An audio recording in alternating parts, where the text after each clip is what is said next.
With that, I go with the topic of my talk. My perspective on innovation, education, patient care, family value, and philanthropy. These are my conflicts, and two of them do directly involve. And these are Stryker and Depew. I start with a quotation from Santayana, "Success and failure. Those who can't remember the past are condemned to repeat it." I have been involved in the knee society and its formation for the last 50 years, along with J&J, and I'm going to describe part of that relationship and that success story. In anything you do, surround yourself with good people.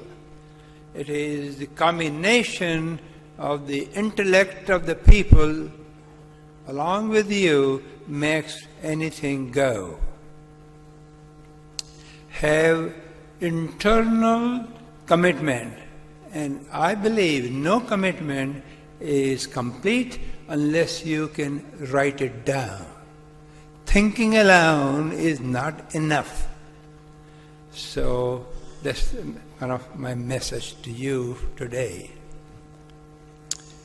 The historical perspective, how the knee replacement evolved, is as follows.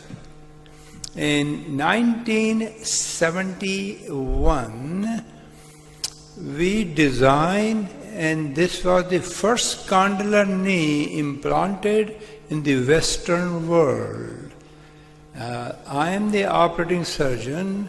John Insel is helping me, and Peter Walker is standing with the hand across the chest. We also designed a knee society score, which is called then Special Surgery Score, which later on modified to become a knee society score.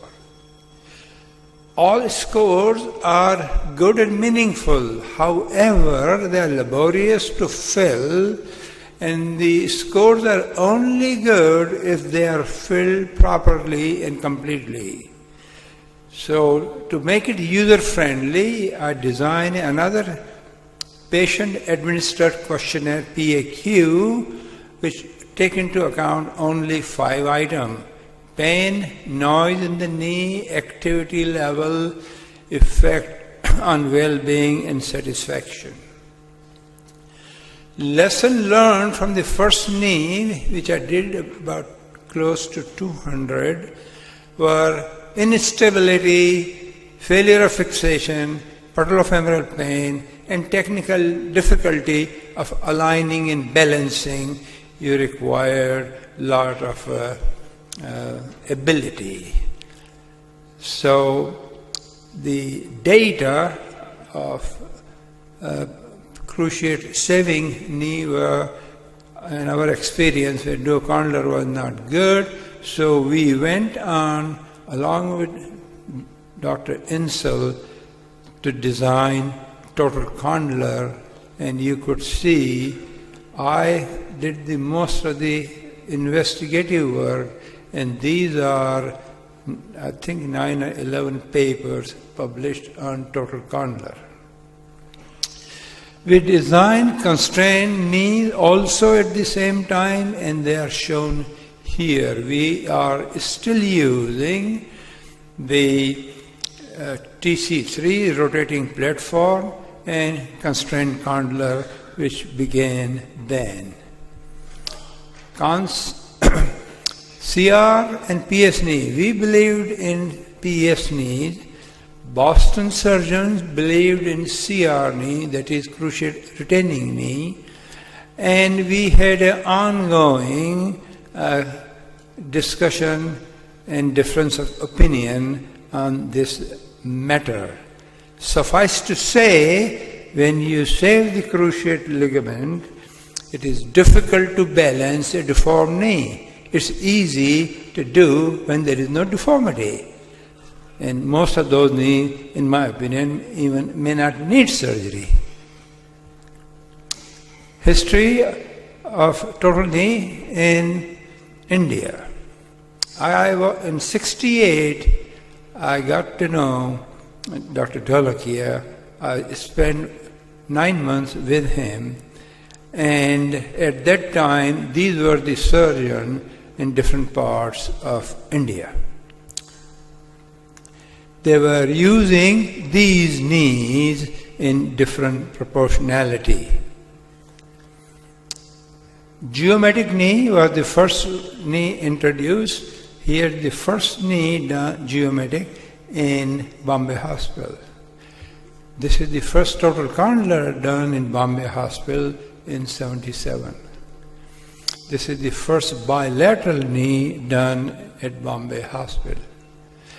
So me and Dr. Dholakia became friends.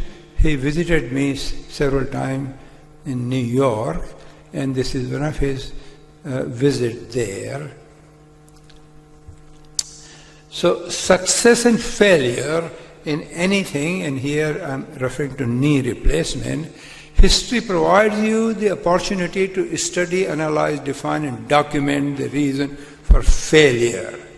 If you cannot understand the failure, you cannot make an improvement, and if you do that, success becomes the dominant theme.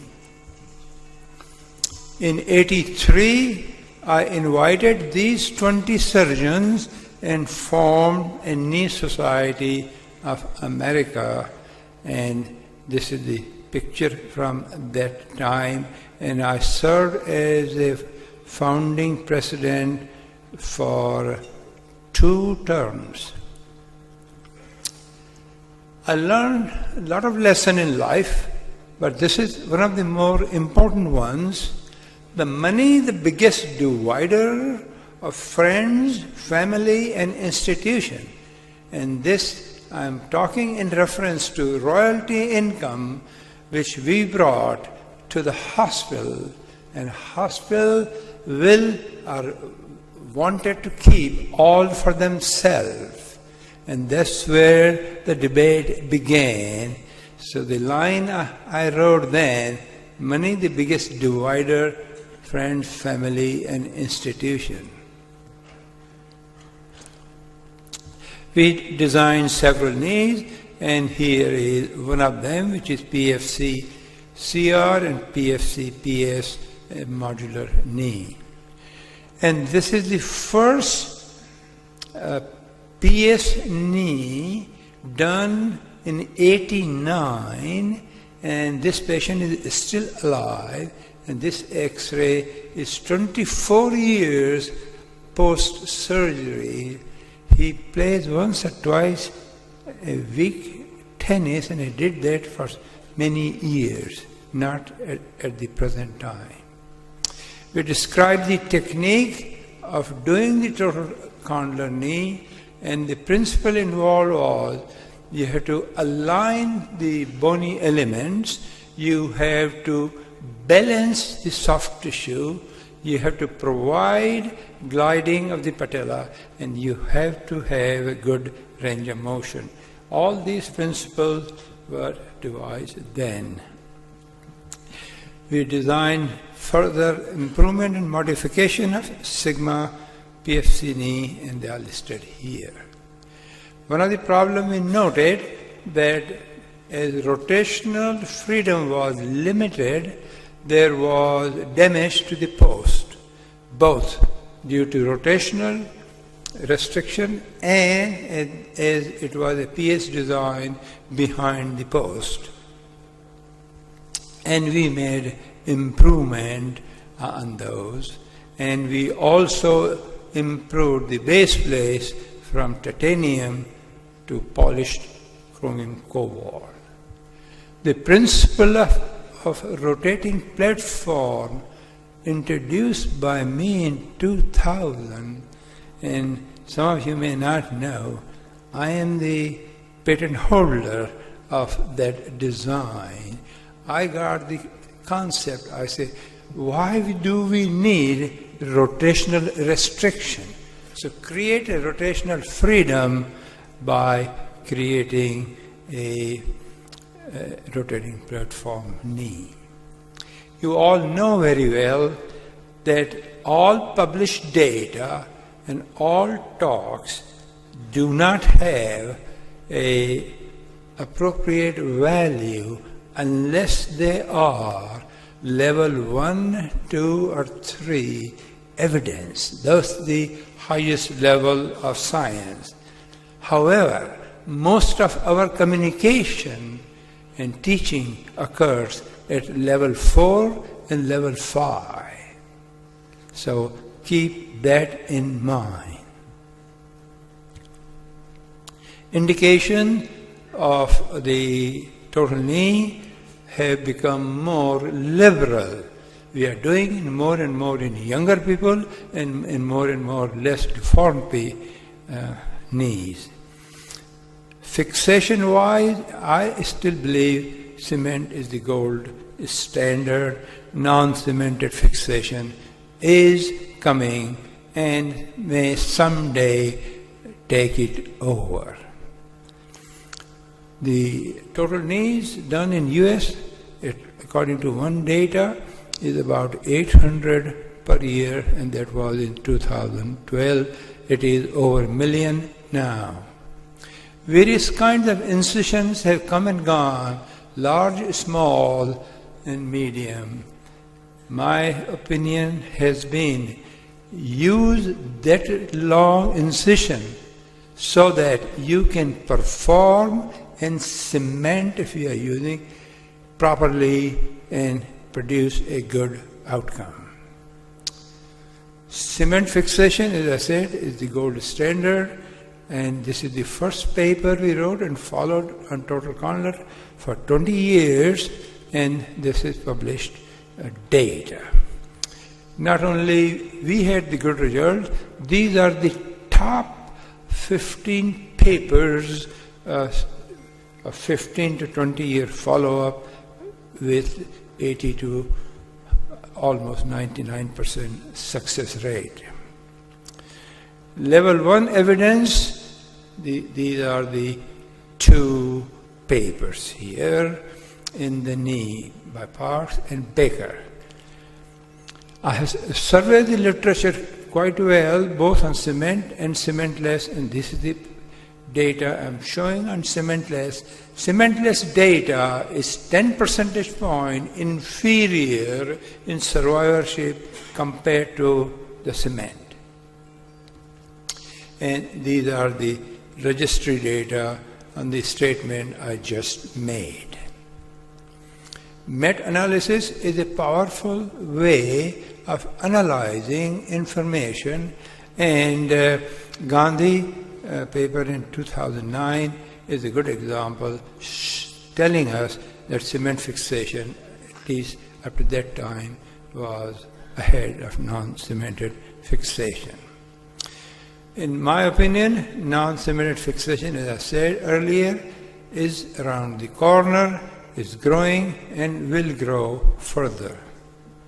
Higher range of motion we all want, but it's not a free lunch. More motion you give, you create a slight risk of instability and subluxation. So be prepared for that. What we have learned in the current innovation, that if you can recognize a problem, then it's easy to solve it.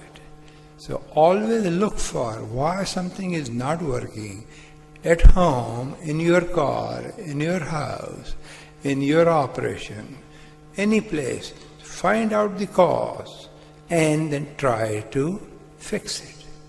If you can't recognize the cause, root cause, you cannot fix it.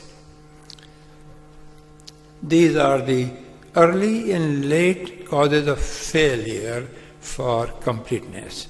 And here are the incidence of these causes is put together by Sala.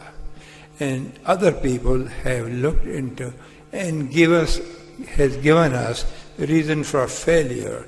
Number one cause for knee failure is loosening, second, instability, third, wear, and this is in the main joint, and patellofemoral joint in itself stand by its own merit and have some failures. In 2005, I called for a meeting and these people came, and that led to a design of a new knee system which is called Attune. And the improvement were more size option, better trochlear groove, more range of motion, superior quality polyethylene, and instrumentation to implant correctly and properly. So where are we going in future? We are attempting to improve polyethylene wear. We are attempting to improve fixation with non-cemented methods. To do that, we have different materials and different inductive agents in which we are trying and making it better. Range of motion, in my opinion, up to 135 is doable, but 135 to 145 to 50 is where the problem begins. You have a lift off, you have a wear, and this is, in my opinion, just not possible. Customized instrumentation are around the corner. We have robotic surgery. We have other methods to align the knee properly. However, all these add to the cost. And those surgeons who do 50 to 100 knees a year may not need any one of these adjoint technology. So what I have learned, attention to details to identify a problem. Study, analyze, and define the issue. Set a clear goal with passion. Find a solution in timely manner. Appropriate allocation of resources. Proper research, education, and marketing. Giving back, share your knowledge, educate people, and if you have enough money from the profession or otherwise, share it. And always be prepared, and with this quote from Greece, nothing endures but change. If something is not working, try to improve, and that's the way the life goes. For adults, at your home, with your children, the best way to educate the grown-up is by example. Giving back, what I have done is taught residents and fellows over the years, and these are the number. 170 residents at special surgery and Lenox Hill, and 143 fellows, 75 at special surgery, 28 at Lenox, and when I've come back since 2008, 40 additional.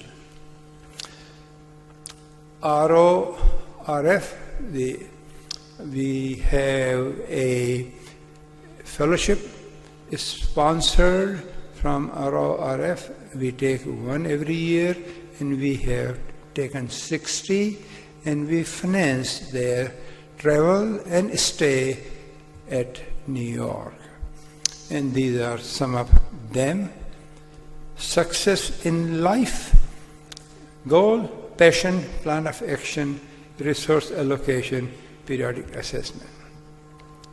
Family, I'm proud to say that there is no other university where father and two sons in the same specialty, professor, and associate. I'm very proud of that. Philanthropy, over the years, I have given 7 million to each of these entities listed here. For leadership, I believe, and I have done it, surround yourself with good people, identify the problem, I'm good at that, study, analyze, synthesize, and articulate in a manner so we can all understand. As a surgeon, your goal is patient care of high quality. Don't ignore the family, research, education, and if you have it, share it. I thank you for your time.